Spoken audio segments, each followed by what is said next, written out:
Bugün Azərbaycan təhsili yeni bir mərhələyə qədəm qoyub və bu təhsil mühitində bölgə universitetlərinin özünə məxsus yeri var.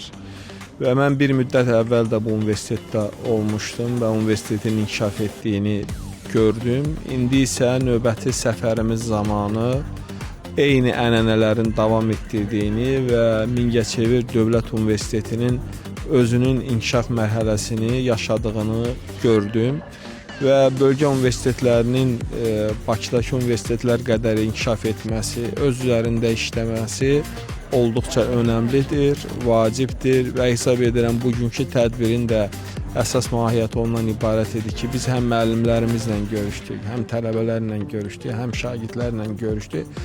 Mən bu uğura görə həm universitetin rektoru Anar müəllimə, həm kollektivə təşəkkürümü bildirirəm, uğurlar arzulayıram. Bugün tələbələrin təltif olunması da oldu. Tələbənin bir hissəsi artıq xaricə oxumağa gedəcəklər. Bunlar böyük uğurlardır və inanıram ki, biz növbəti mərhələdə universitetin yeni uğurlara imza attığının şahidi olacaq. Bir daha təbrik edir, uğurlar arzulayıram.